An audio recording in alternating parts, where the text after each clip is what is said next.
she quotes from verses 30 to 36, which is the history that we've just spoken about. And then she says this: scenes similar to those described in these words will take place. We see evidence that Satan is fast obtaining the control of human minds who have not the fear of God before them. Let all read and understand the prophecies of this book, for we are now entering upon the time of trouble spoken of. And then she says this: and at that time Michael shall stand up, the great prince which standeth for the people of thy prince. There shall be a time of trouble that was never. And she quotes Daniel 12, chapter 12, verses 1 to 4. So we've already dealt with this on the first night, but let's go through this here. She says this: 30 to 36 is the history of the rise of papal Rome. I've already shown us that. Then she says this history is going to be repeated. Remember what we said, papal Rome's history is in two phases, 31 to 35, then 36 to 39. Remember that? She's spanning from 30 to 36, which includes the second part of papal Rome. So if I do papal Rome like this, okay, up to verse 39, this was papal Rome 1, papal Rome 2. Remember that? This history here is the same history here. With persecution against God's people, persecution against the religion or against God. Yes? So you can understand why when she quotes and she says, much of the history will be repeated and seen similar to this, she doesn't take us from verse 30 to 39. She doesn't need to, because verses 36 to 39 are simply a repeat of verses 30 to 36. Or 31, should I say. When he actually comes into power. It's a repeat. So that explains why she's only quoting this part of the history, not all of it. That's an important tool to understand when people start coming up with erroneous views of what happens in this history. Okay, because if you deal with this history, you get stuck with this statement from Spirit of Prophecy. Of 31 to 35. Brother, I think the significance of verse 30 to 36 is that in verses 40 to 45, Rome ascends to power again. So we look war against the Jews today, but she ascends in today's world to power once again. Okay. Subject to verse 30 to 36. I'm going to stop you because you're not asking a question. You're correct in what you're saying. The point I want to make is that there are many erroneous views of Daniel 11, and one of the structures that you have is this repeated history. And if you use that quote that we have from Spirit of Prophecy and factor that in, you can deal with the arguments that come in this history here from 36 to 39, because there are people who tell you, okay, in verse 36, and we're hopefully going to get to that, we go to Uriah Smith's work. What does it say in verse 36? Let's read verse 36. He says, the first part of verse 36 says this: and the king. It says, and the king. Yeah? The king. If you go to Uriah Smith's work, and not only him, but many other commentators, they refuse that and say it's not the, they say a. And the reason why they want to make it a king, because they want to make from verse 36 and up to, even into verse 40 to 45, but at least up to verse 39, as a different power from that presented in verse 35.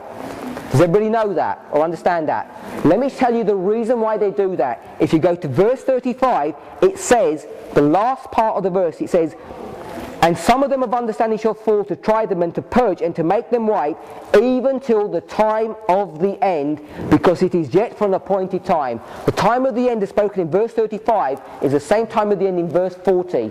So what people do is they say 35, you go straight up to verse 40, and the history from 36 onward is a different history. It's talking about something different. So this is what they'll say.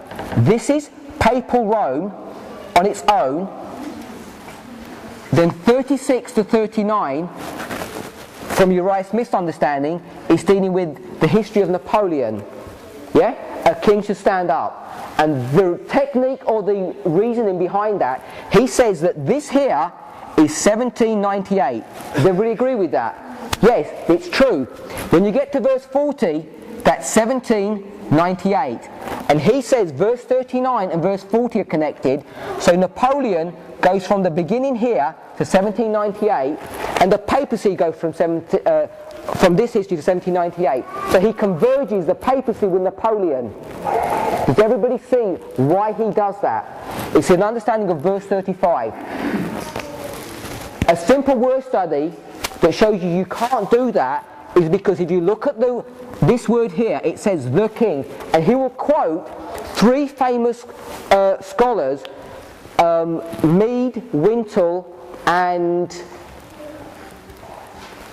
I can't remember the last person's name. They were famous commentators, and it's in Daniel Revelation, and he says, they say it shouldn't be the king, it should be a king, but he is wrong on that.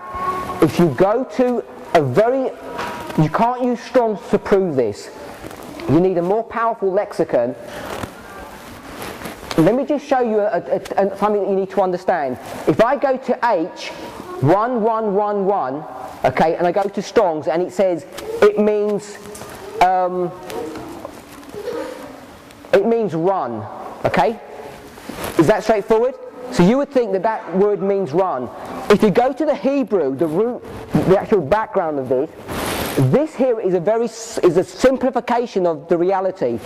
And this H111, if you went to the Hebrew words and the Hebrew words look like this, okay, you'd think, when it says this word occurs 500 times in the Bible, you'd think there are 500 words that look like that. Would you not? That's not the case. What you have is a variation. Out of those 500, you might have 400 that go like this, and you might have 100 that go like this, and they've got a little mark next to it. I'll make that 50, and you'll get 50 that say this, and they've got a mark here, or they've got a prefix or a suffix. So what Strong's gives you, it just gives you really not root words in the real sense, but it just gives you a general idea of what those words mean. So it won't show you distinction between, if it said run, he runs, she runs, they runs, running, ran, it won't give you all those connotations with gender association and tenses. Does everybody understand what I'm saying?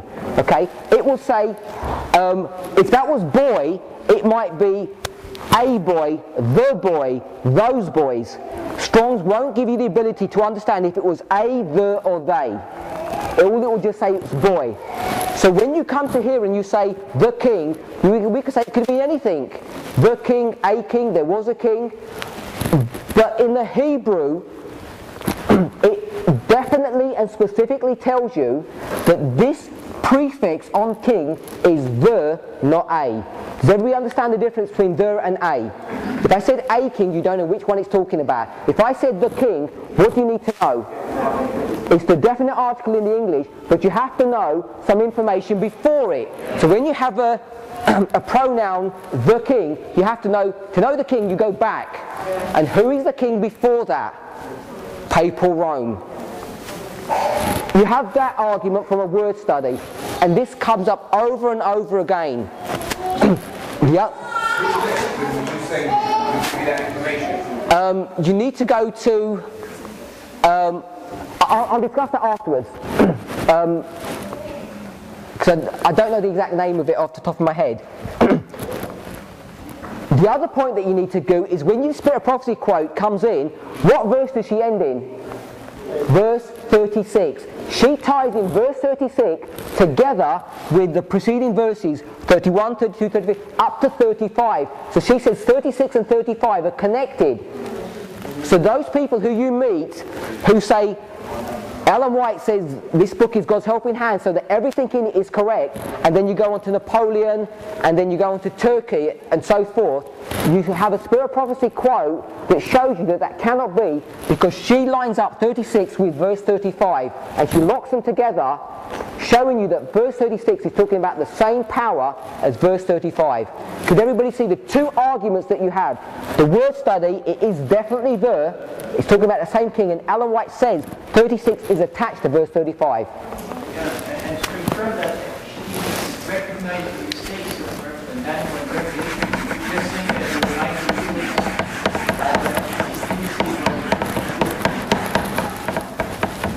Does she actually quote that? I read that she was saying we should correct Daniel and the revelation because people always think our publications are trustworthy, lessen their confidence in our publications, but she, at the same time, did not, she recognized that the writing will contain errors. She said just to remind you. Of course, it's important. From my understanding, most people would defend that by saying there were like historical dates or there was minor issues. Very similar to the issue of the charts, that there are some mistakes on the charts which weren't addressed, and people will rebuff that argument with the issue of mistakes, and they'll say, well, this is a major mistake, and so she wouldn't be referring to something like this. So I'm going to skip verse. Yesterday at a break. Okay, Shiv, do you want a break? So I was going to say 11 break within 10 minutes. Okay, well let's have a break. But before we have the break, I just want to make one more comment on verse 36. We've done a word study on verse 36. It's the king. Ellen White says that 36 and 35 are connected. And there's another point that if you look at the wording, just do this one. Okay. If you look at the wording of who this king is, it says he shall do according to his will, he shall exalt himself, he shall magnify himself above every god, and speak marvelous things against the God of gods, till the indignation be accomplished. The indignation being accomplished is 1798 in verse 36. It's clearly that what it's talking about.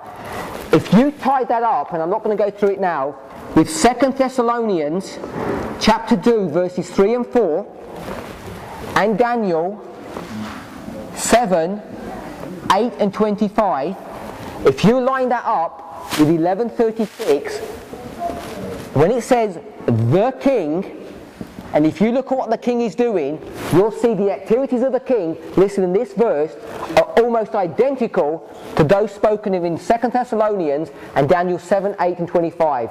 And we know who 2 Thessalonians is, don't we? We know it's the papacy. Daniel 7, 8 and 25, again he's talking about the papacy or the little horn here. Verse 8 and verse 25. So there are three tools that you have to show clearly that verse 36 is a continuation. Before we close, someone just wanted to make an announcement. Oh, she's got one. Good morning. Just one announcement. We have a special opportunity to purchase around 25-20 DVDs done by Parminder. I believe they are the most comprehensive and in-depth studies done on 25-20. There are 20 hours of teaching. They are in 10 DVD sets. We will be selling them at the back during the lunch break. And what time do you have to be out there? Also, there are £10 per set. If we have lunch at 2, we won't have any time to do after. Can we have lunch a bit later? So I hope everyone if we could push it to 3 or as close to 3 as we can. Lunch 3 till 4 and then just go. Yeah. Because if we do it the other way around, people will sit around and we'll lose ground. You still come at the back and you'll sort out something. I think somebody else may have something for sale at the back. I don't have that information, but yeah, you'll find out. Okay. Thank you. I think we're going to do lunch at 3 o'clock today. We're going to have lunch. We're having lunch at 3 o'clock, and we have to vacate by 4 o'clock. The reason why we're going to do that is if we have lunch at 2 o'clock, by the time we finish lunch, we'll lose the rest of the afternoon, and we're not going to be able to gather back together again.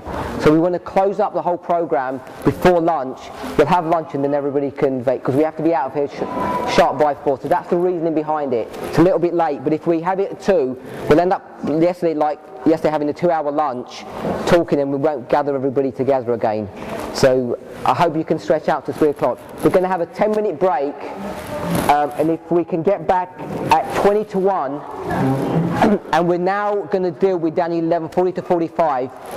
as fast as we can get through that. So let's close with a word of prayer before we finish.